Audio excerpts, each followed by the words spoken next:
Hello everyone, and welcome back to Firethem Plays Dead State Reanimated.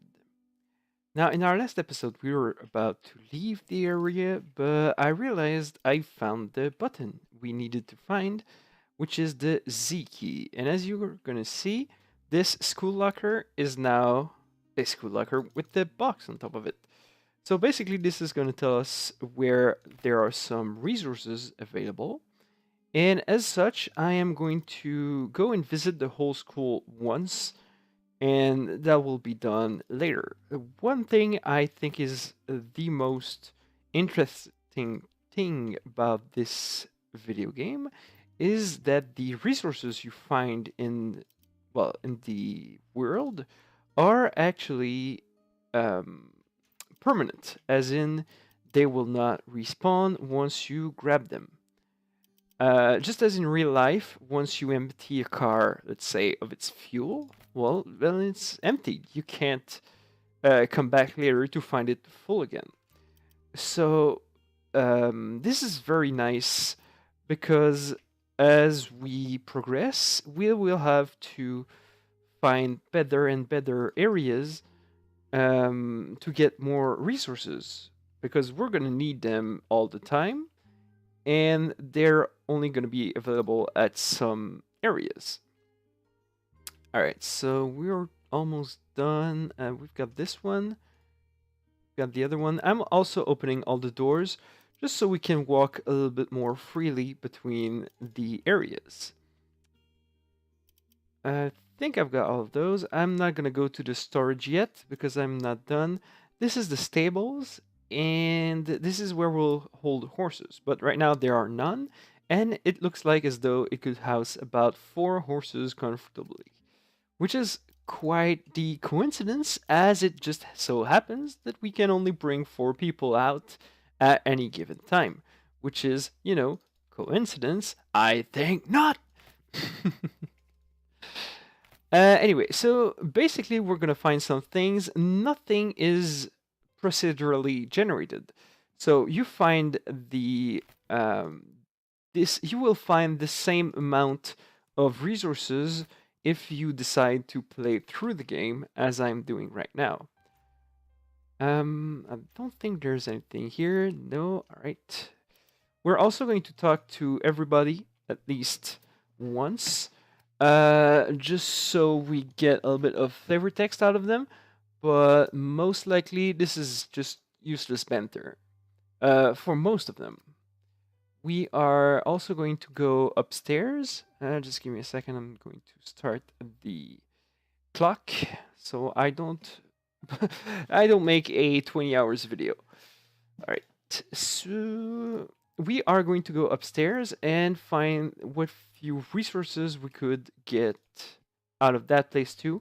And it's gonna be done then. There will not be much more things available. Anything you can improve your mood? Nothing at time. Speaking of school, another question. Uh, we just talk. Basically, right now he's saying we need a fence, and that is how our first. I already talked to him on the last episode. Our first goal is going to be get as many resources as we can to build a fence. Elaine here is different than the others because she is breaking down. It's all my fault. What's your fault? I can't. She starts to cry again. So I could ask for her help. I could insult her, be a huge dick, and say, "I'll come. You know what? I'm gonna come back later." Um, the what this is gonna do is at some point she is going to snap out of it, and depending on if we've been nice and gave her her space, or if we've been dicks and asked her to come and join us, she either will join us or maybe try to kill herself. So we'll be nice to her because she will be a useful member of our little group. Most of the things we find here are pretty much only luxury items, so our starting morale is going to be pretty good, but it's going to go down as time goes on.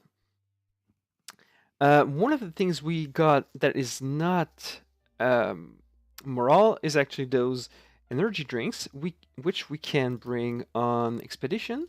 And if somebody hasn't slept well or had trouble or was like, I can't work today, please don't make me work, and we ask them to work anyway, this is going to help them actually perform under duress. This is our room, and we can't sleep in it yet, but we will once we come back. All of those classrooms are actually going to change dynamically as we move forward in the game. And as we get more people, those are going to be bedrooms, some of those are going to be hospitals, and they're going to be changing as we move along, which is quite nice. Same goes for here. We don't really need to go upstairs unless we need to talk to some people. This is the library, which we'll use later for some things we'll talk later about, and this is going to be the infirmary.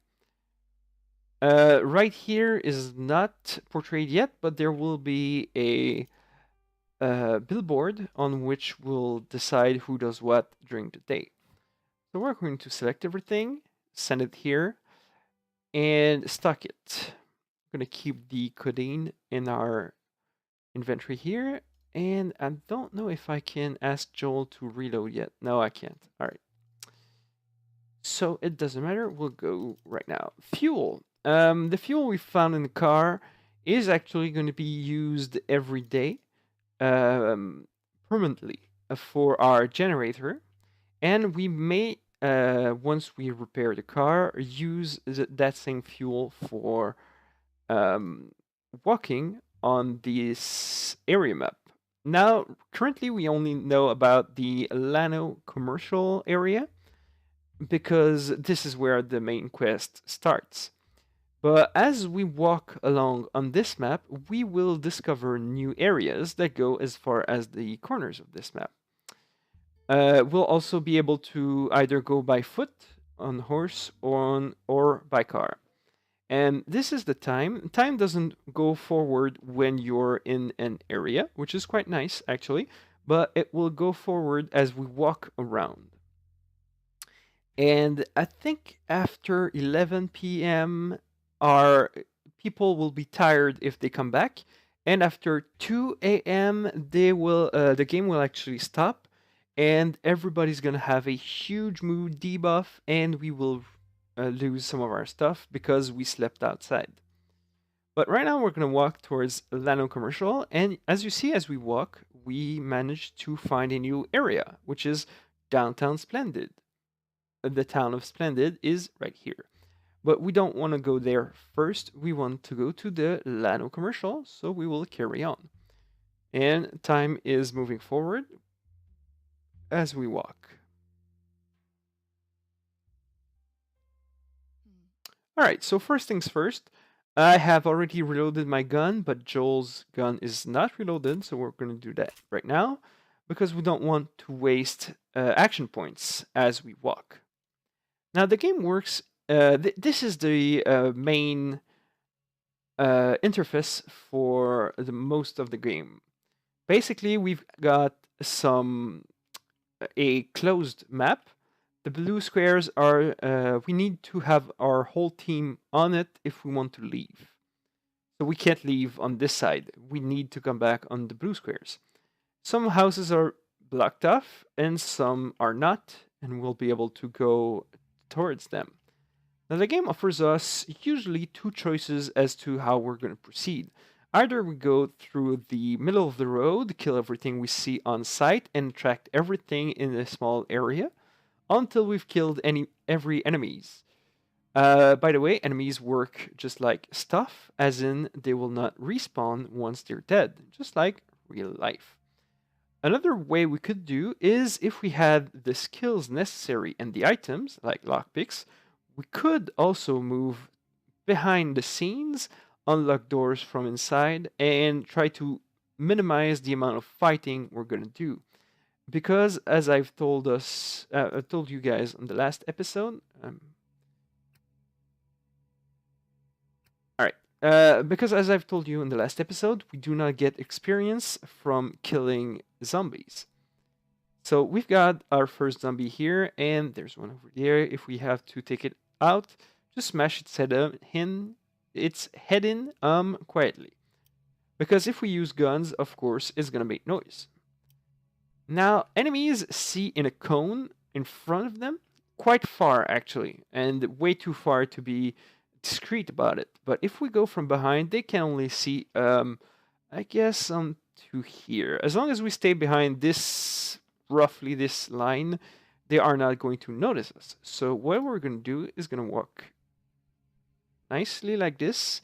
And once we think we've reached a correct distance, we're going to move one, and while they're moving, and that's a bit tricking the game, but while we're moving, we are going to start the combat by pressing the space button. And since we start the combat before they notice us, because we're still moving, and they only notice us once we've reached this area, then we get to go first, which means we'll get a free attack from behind.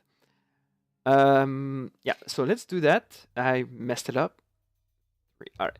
So I have a choice now, because since the enemy didn't notice us, we can stop the combat at any point.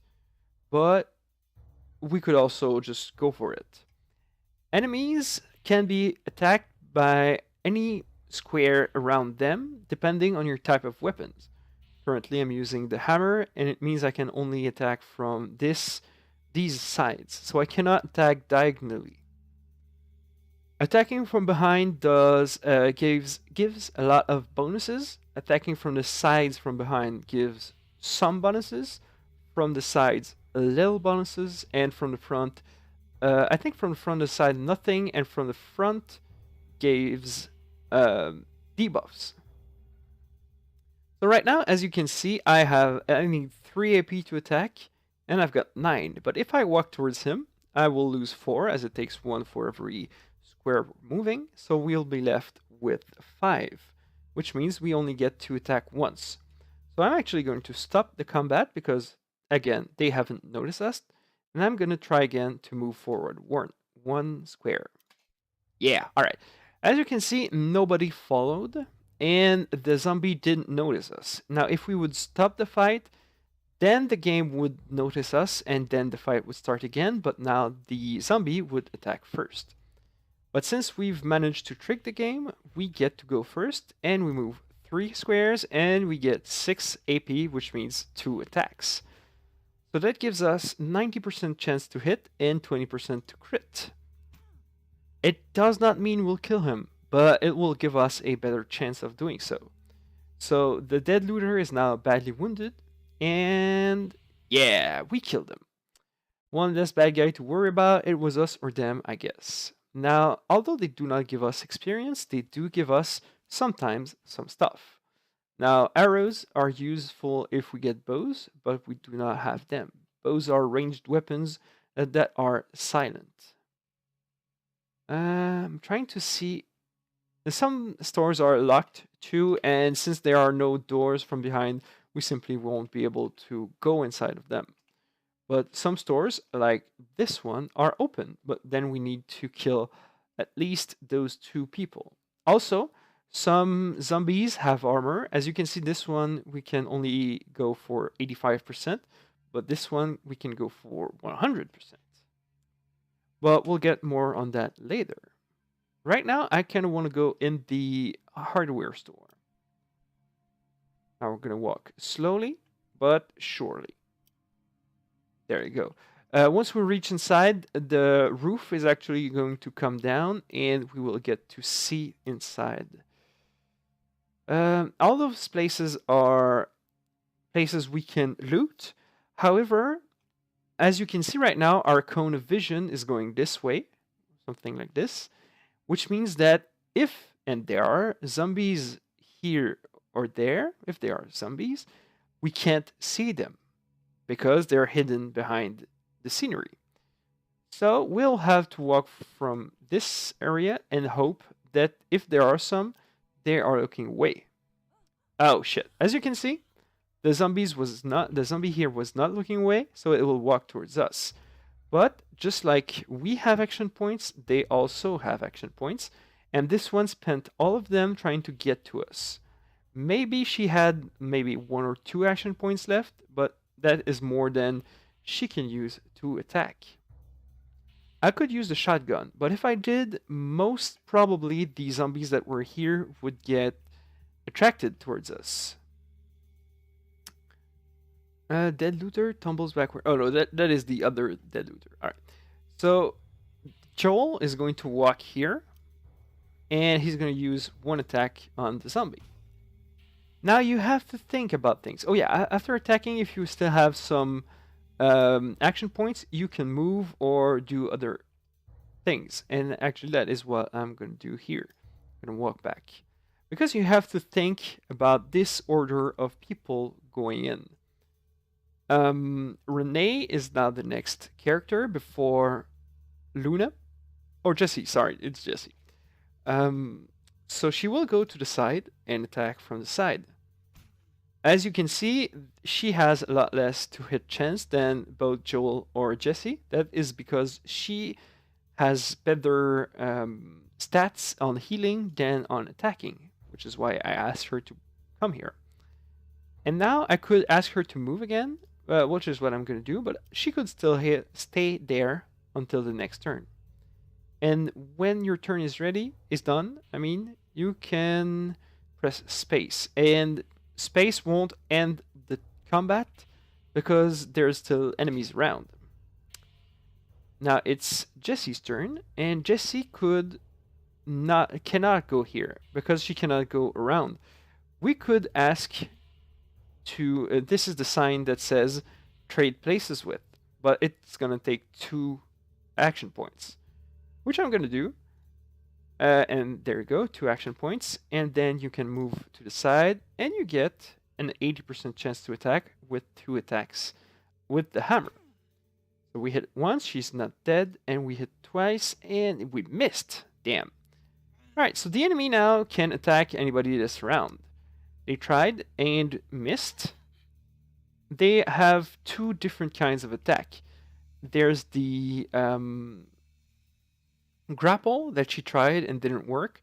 And when that actually works, we will be thrown on the ground and they will start pummeling us.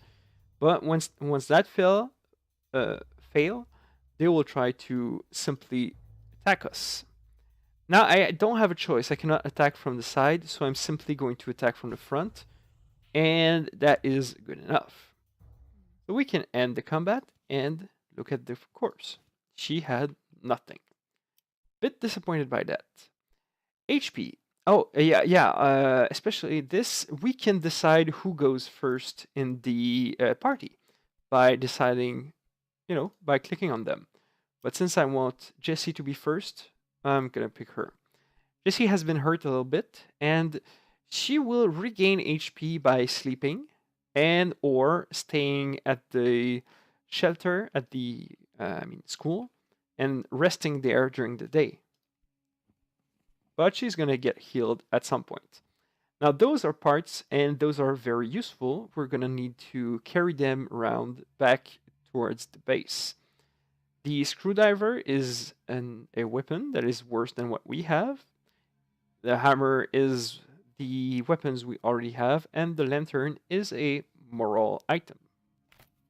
So we're gonna grab everything. We have in our inventory a maximum weight we can carry, as with every good RPG. And we cannot go over this. So once they reach like 90, they will stop grabbing stuff. And we can actually try to exchange things between, how is it? Inventory. Next character. How do you trade? Oh yeah, you have to click on them, click on the inventory screen, and there you go.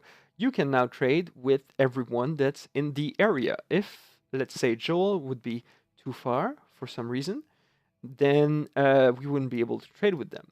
Because there is this button here that says toggle party following. If I want to be super intense in making sure that our units are well placed, I can do this and they will not follow each other. But at this point, as you can see, since let's go, Renee is too far, when Joel tries to trade, I said trade with Jesse, the other character, Renee, cannot trade with us because she is too far. So I'm going to keep our team together for now, but eventually this will be quite useful. Now, locked doors are a problem because, of course, we want to go in there. There are some useful things. So we have two options. Either we pick the lock. This is worse than what we have. But this, I think, no, wait, 4-4, 4-4. This does terrible damage to zombies. This does okay damage to zombies. This is all worse than what we have. So I'm going to carry it, but it's going to be the first thing I'm going to drop if I need to drop something. Now, as I was saying, we can open doors with lockpicks or by bashing them in with weapons. But of course, if we do that, it's going to make a lot of noise. So we have to decide what is best for us. Oh, shit. Alright, so I made a rookie mistake here, and the zombie actually downed one of my characters. This is a problem, because the character is in the way. Alright, so what that means is I'm actually going to set this as my active. It costs, I think, it costs nothing to move from a one-handed weapon to a two-handed weapon, but if you do that, it will cost 2 more action points to change to the other weapon. Yeah, this is going to cost us 2 action points. So we have to be careful about our inventory management. Now, I can shoot, and it will be a 95% chance of hitting. So I'm going to do that. Boom.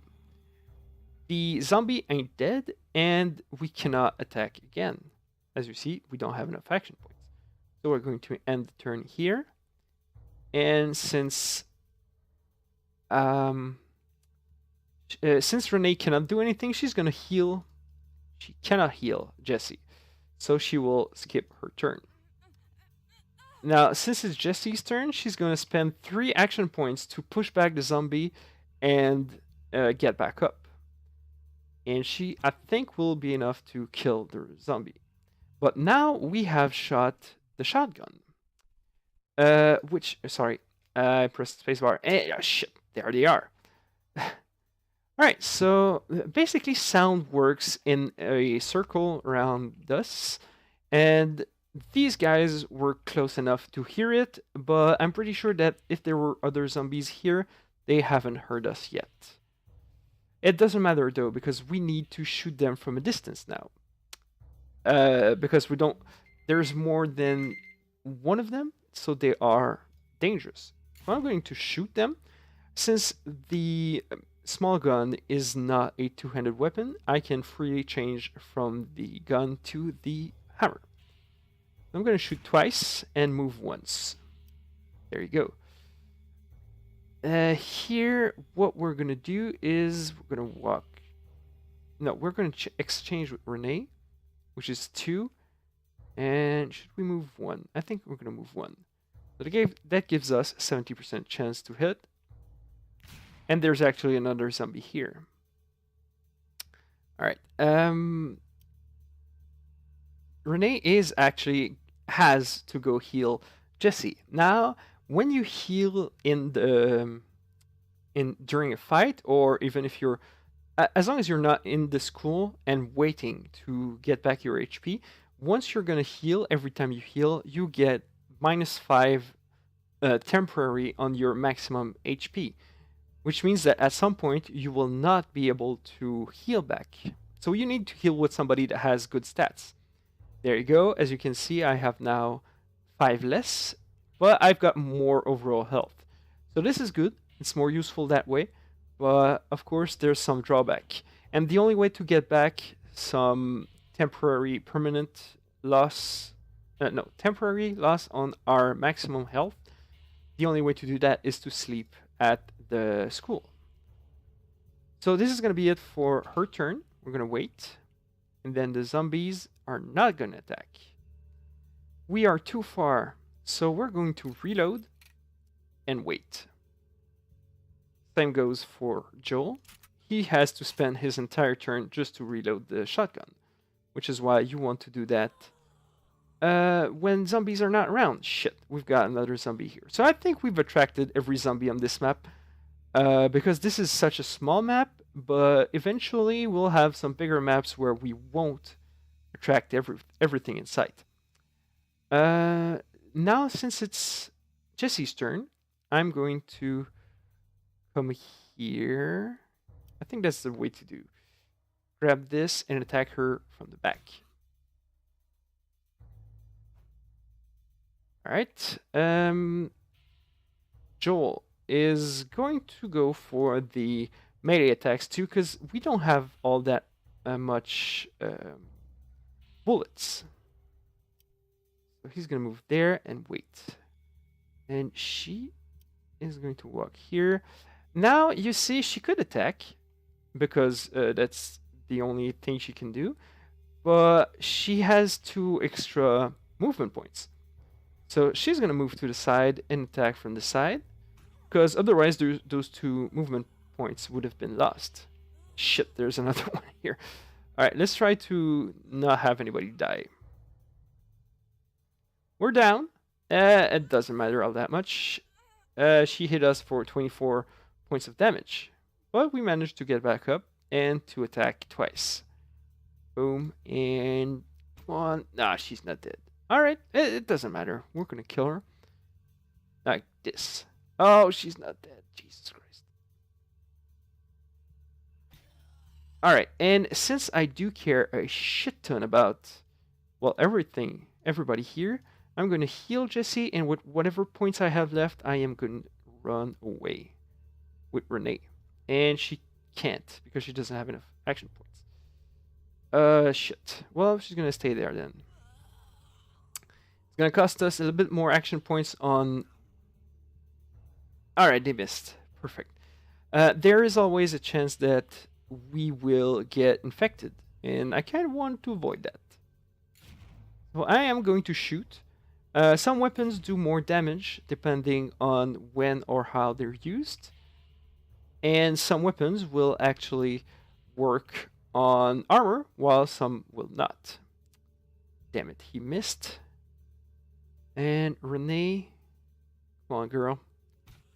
Yeah, that's the ticket right there. I'm gonna heal again and lose another 5 maximum HP.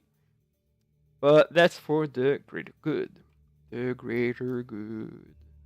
Also, moving to the side will free some space for Jesse to go and attack. Ooh, 95% chance to hit. That's better than anything we could get. So we're going to attack and move forward a little bit. Weapons have different ranges that will change depending on how far the enemy is.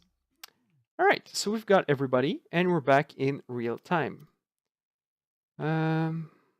Which means we can loot every body. When there are more than one body on the same spot, we get those choices. So we've got the putrid woman, and I think I got the dead cop. Nothing on them. Rotting female, got an arrow, and female corpse, nothing. But it's a bit of a bummer, but eventually enemies will have much better loot on them. Deadman had some cigarettes. So I'm grabbing everything I can. Ooh, that's a good haul. This is the toolbox we came to look for. And I think crowbar does more damage, but it has a higher AP cost. But I want to see if Joel's weapon... It's 4-4, 12-20, and this is 5-5, 12-20. Well, this is better. You don't have to check all the stats. Basically, some stats are more important than others. Mainly the damage and the speed, or the AP amount you need to attack. So since we're not fighting, we're going to reload and set our active weapon. This is good, because we can choose to have the weapons. I could choose to have his shotgun ready or this ready just in case, which is why you tend to go for one-handed weapons when you're not fighting. Because if I want to trade to the two-handed weapon, I can do so freely. Now this, I'm going to attack, and it does not a lot of damage, but I'm going to do it again, and boom, it's open. Now this makes a lot of noise, and if there were more enemies in the area, it would make a difference. Ooh, sledgehammer. And this lockpick. Alright, this is good. The sledgehammer. Now that's interesting, because that does a shit ton of damage, but you can only swing it once. And we can't actually carry it. So Renee is now our grabber. There you go. And we can get outside. We've emptied this. Oh, wait, did I? No. Sorry. I tend to think that pressing the spacebar will just pause the game, but it actually starts the combat. So I think we've found everything in this place. And what we're going to do is we're going to go to the diner, and to the back here, I think the cars can be looted for some stuff. But I think we're going to do this on the next episode, because I think we've gone a bit too far. There's a lot of explaining to do, but trust me, as we go along, it's going to get simpler and simpler. Anyway, if you enjoyed the video, please send me questions or comments. It would mean a lot to me, as would your likes and subscriptions. If you would do that, it would be amazing.